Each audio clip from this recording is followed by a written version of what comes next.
Welcome. My name is Penelope Chatterton. Welcome to Awaken the Dream. My friends, I've talked about Joel Goldsmith before, and I am growing so much with him. I had to be inspired to show up again and talk about how I feel about him in my life.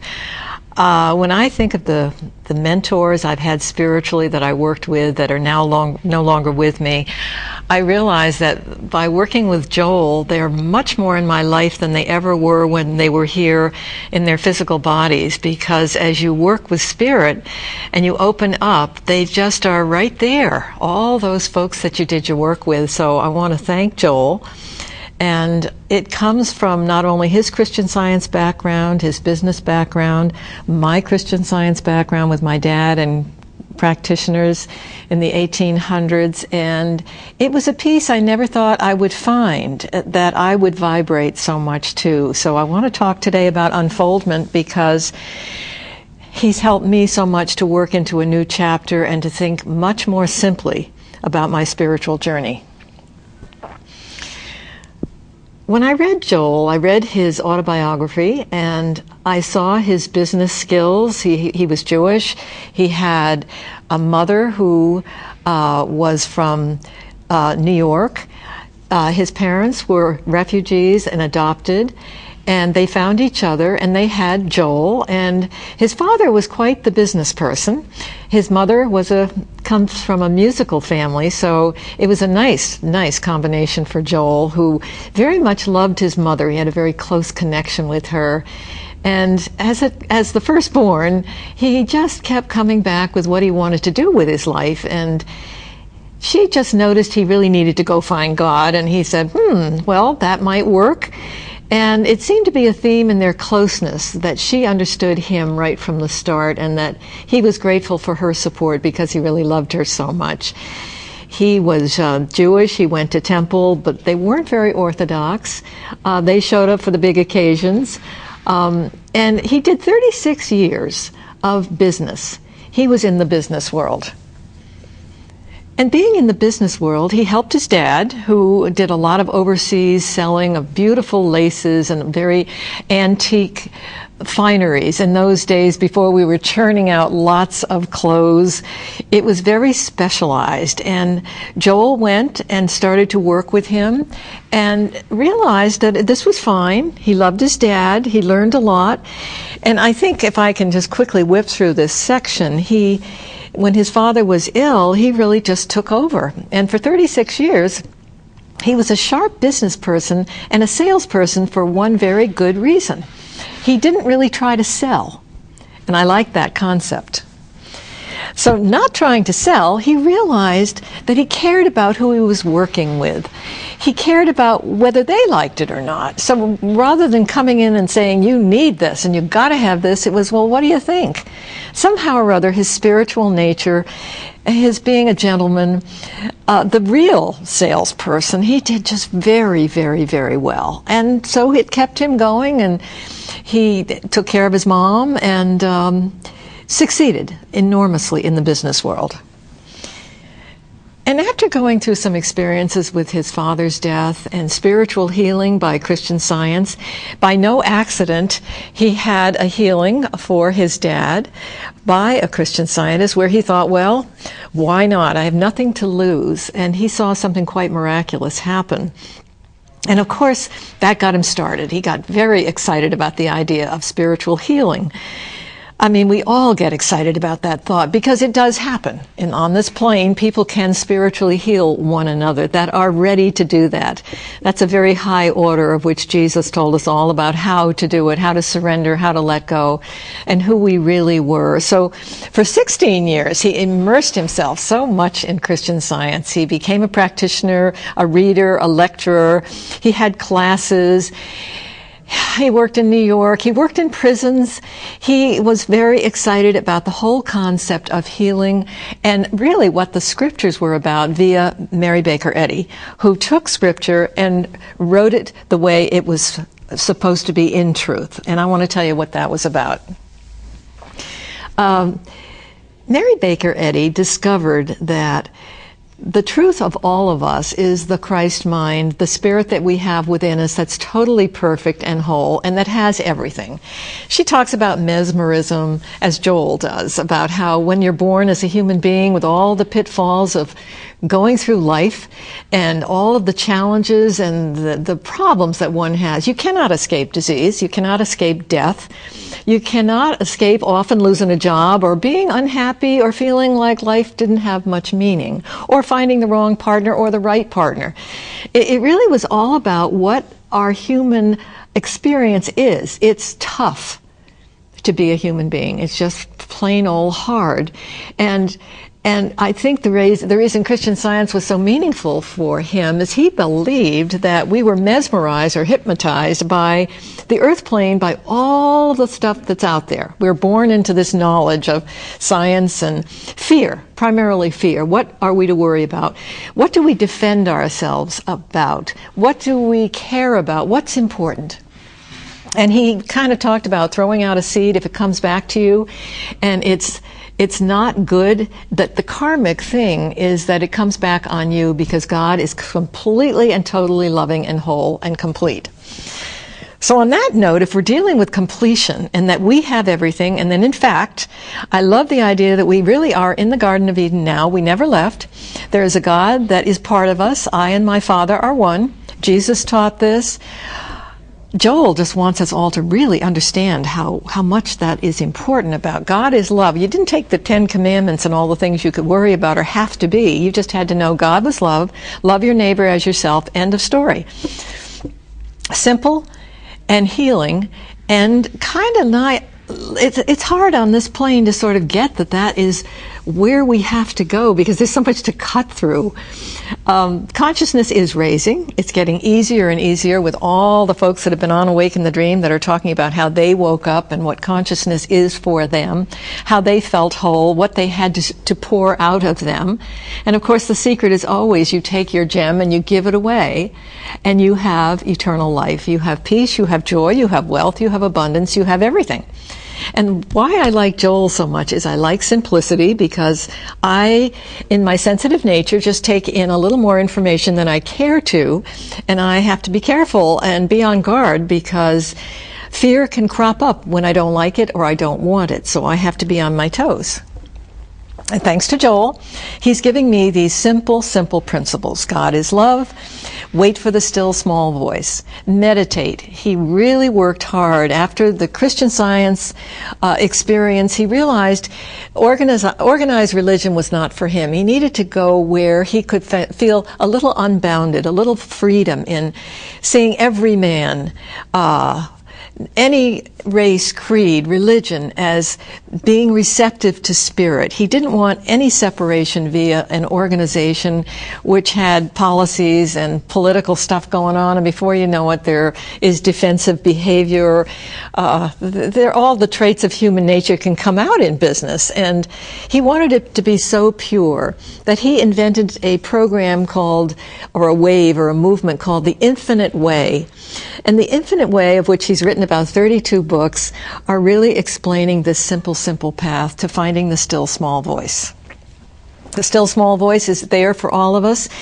We're in a very loud world where we have to really work on our meditation. And I was so touched by Joel's book, the book that Lorraine Sickler wrote about him, because he was so humble about his attempts, like the Buddha, to find out where his wholeness was, where he could find peace and joy. He knew that he was a human being with frailties, and he was an impatient man. He didn't feel he made a lot of people happy, but what he cared about more than anything were the students that he worked with, because he cared so much about them getting this material. He was so passionate because of what it was giving him.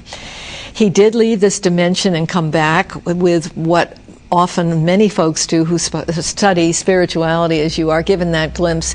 And he wept and he wept and he wept, and he knew what eternal life felt like. It's like he wants you to feel it So if you go to a church where you're reading ritual or someone else is trying to tell you something and it's not a direct contact within you to go deep enough to hear the still small voice, he feels that can be bondage. But you could be outside of an organized religion and be in bondage too. So again, he's making the point, it doesn't matter where you are, who you are.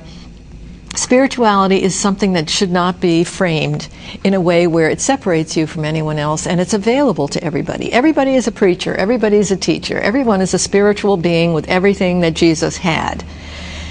And I'll get to this what Jesus had business, because Jesus was a man. They called him the Jesus Christ. He had this Christ mind.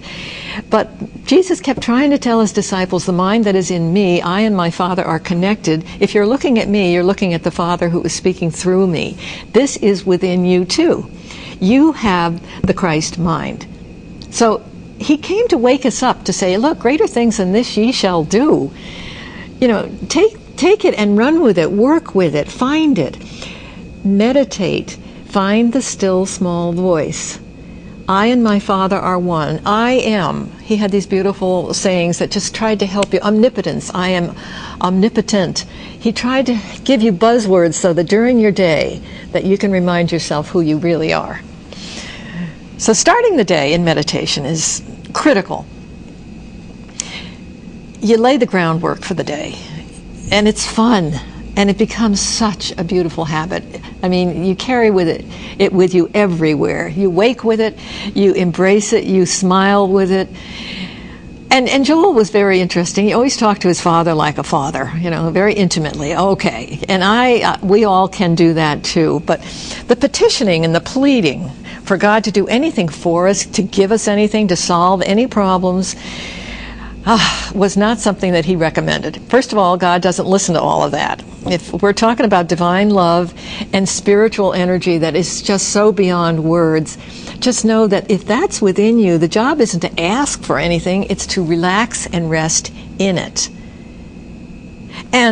And realize that there is no good and evil. There's no punishing God, that if you're bad, he's writing it in his book. And if you're good, he notices. Now that to me is a big one. If you're super good, you would think you had brownie points in heaven, but it doesn't work that way.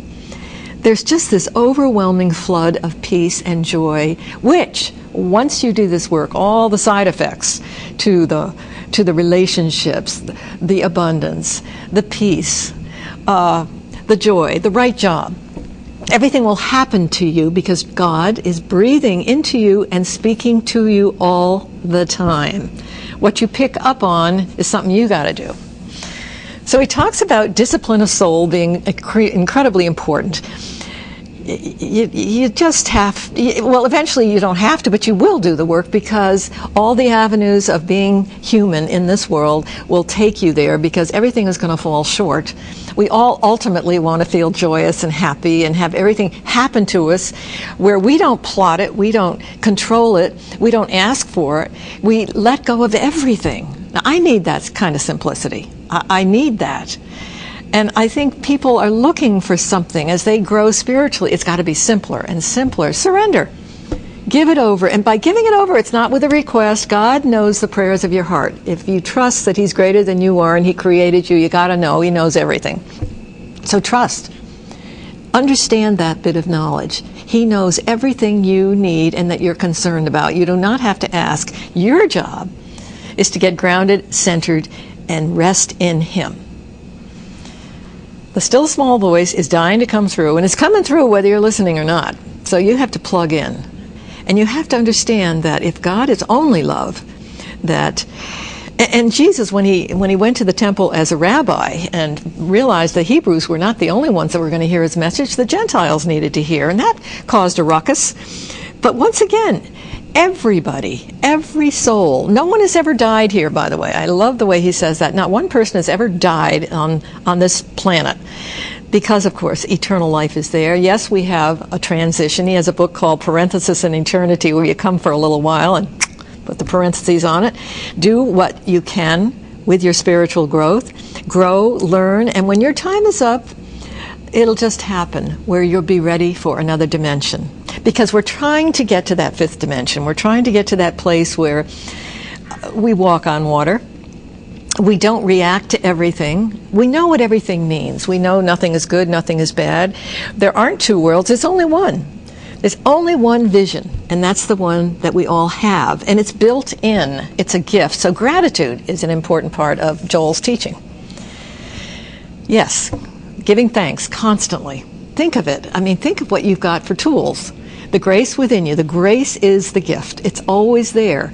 The everlasting arms are there. The peace is there that passeth all understanding. Love your God with all your heart, your soul, and your mind. Just, you go with that because you want to, because of how sweet that still small voice is. Oh, the synchronicity, the miracles that can happen day in and day out after you plug in. And after a while, you can't go anywhere else. You are unfolding. And the reason I used that word on this program was because from all my traumas and all my detours and all my methods and trying since I was a teenager to work on spiritual healing and the mentors that I've had, this is the piece I hadn't expected. And I am very grateful for Joel Goldsmith and the Infinite Way movement and for the simplicity of the fact that we don't need to be organized. We're individualized gods. All of us are running around individually being made just the way we are with our special talents. So with those special talents, we need to give them away.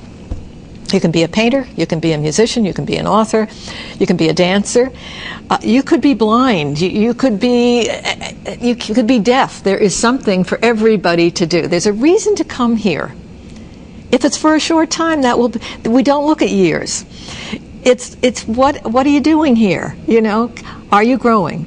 There's so much information really in consciousness that's just available that the light is very bright. And when you go in to meditate, the help is so there for you. You could be blown away by it. It's very sweet, very simple, and ever present. The still small voice is ever present. So here's the deal. You want to get up and you want to get grounded and you plug in, you find quiet, don't run to the TV, find some alone time and drink it all in. Rest in the everlasting arms. Just go there. If your mind is prattling, let it. Accept it. It'll get quiet. I mean, nobody's perfect. We all bring our busy minds to everything and our concerns. But the whole point of breathing in and thinking of God, breathing through you, thinking your thoughts, you've got to get to the point where you hear what He's saying. And it is very detached. It's a quiet little voice, and it's very interesting. It's not passionate at all. It's just what it is. And it's mind-boggling because it's always so appropriate to what you need. And you sort of end up giggling a lot like, oh my gosh, I have a companion. And no matter how perfect relationships are, marriages, friendships, we're all really essentially individualized in what we need to do here. We're still alone with our God. We're still alone. There's nothing ideal. You still have to, no matter how much support you have and how busy you are, you still have a job to do all by yourself. No one can do it for you. The busy family, the chores you have to do, you can do all of those and be very centered. I mean, frankly, I was speaking to my last guest that sometimes I even find that I receive so much more when I'm out in the soil of my life doing a million things and even jogging, how those messages come through. It doesn't require that you have the hair, shirt, and sandals on and sit all day. It's not about that. It's good to launch, but then get moving and check in.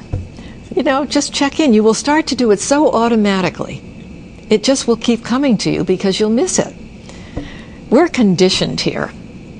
We're conditioned in fear, in what's right and wrong, in defending ourselves, and not loving our neighbor as ourselves. Now, let's say our neighbors are really not nice.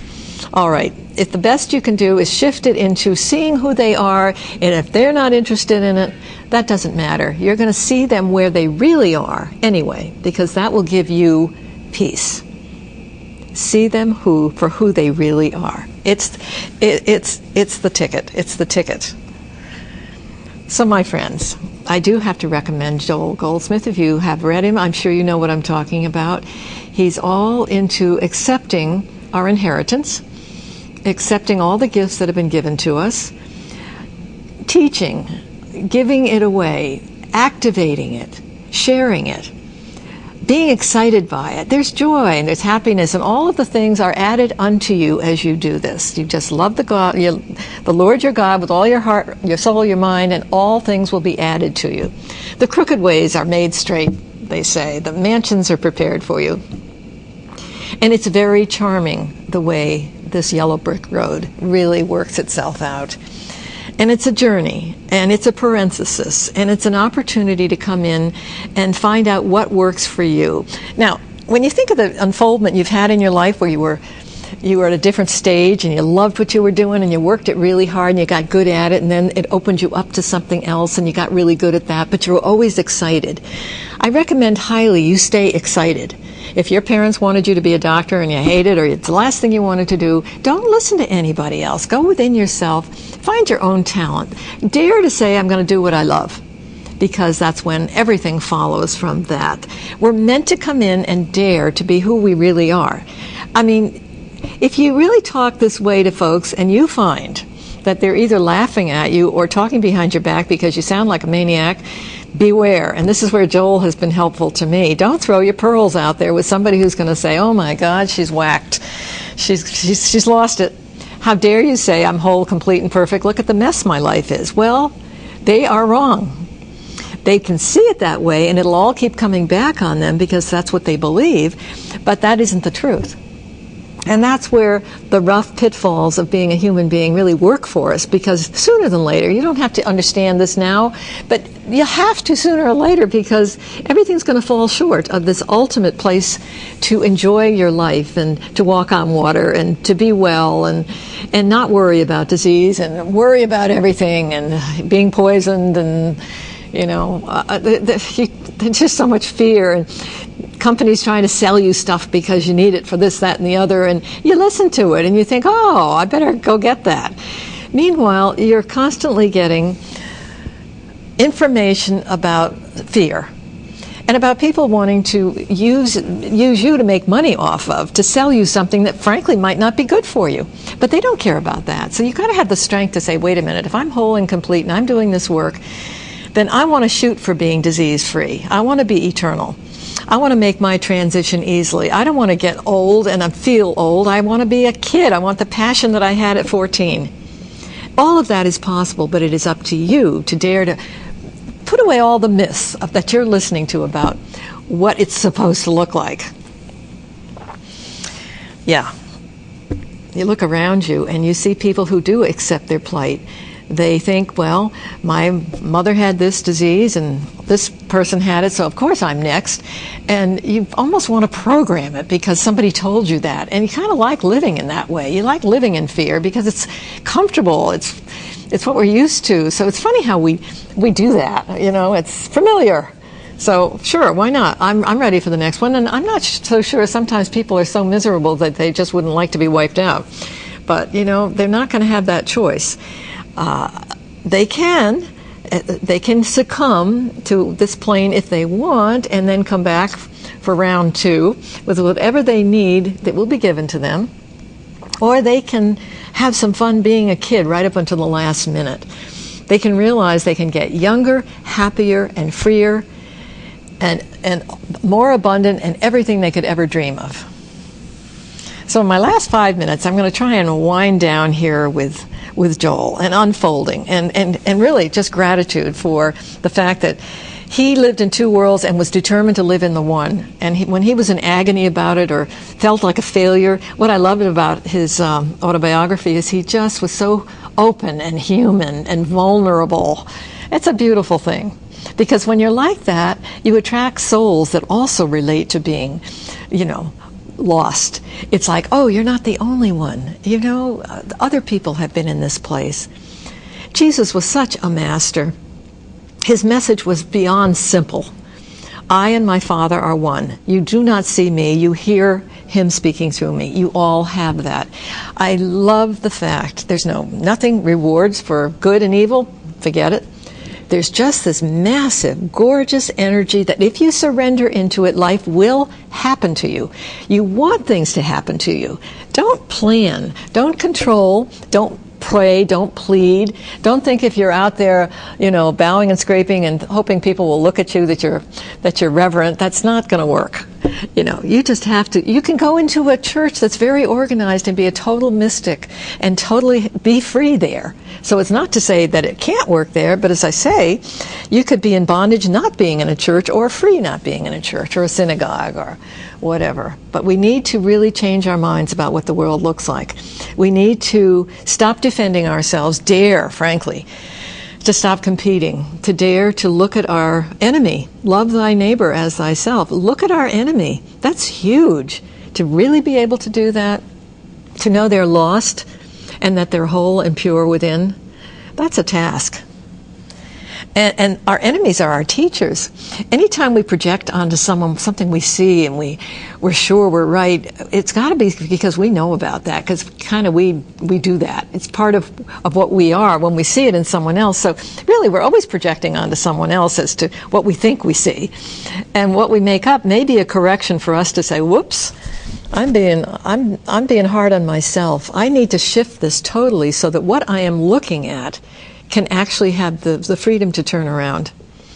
So, my friends, I'm going to come back here on my final say here and just say, I've got a couple of minutes to go, that it's always such a pleasure to show up, and I'm grateful to Jamie and Jay for helping me out today and for allowing me to spout. My name is Chatterton, and I guess that's what I'm going to do. I never thought I'd be a teacher of this, or someone who expounded on my joy and my happiness. I thought I was going to be a professional ballet dancer and a singer and a theater director, and I've done a lot of those things and still do. But my joy the last 20 years plus has been Awaken the Dream. And my friends, I get feedback on YouTube, which is fascinating that people can actually really honor what we do here, and I want to thank them all, because I'm not technical enough to know how to get back to many of them, but I'm graciously grateful for the feedback that I get on Awaken the Dream. And Joel Goldsmith gets an awful lot of hits. He's definitely the man, and he taught us privacy. Again, do not tell everybody everything. If you just know it's going to fall on dead ears, if you get excited about something, share it with someone that might be open to what you have to say. Protect yourself that way. I mean, you're supposed to grow with people. Don't be martyrs. Be servants of the race. I want to thank you, my friends, for joining me on Awaken the Dream. And thank Joel for being in my life.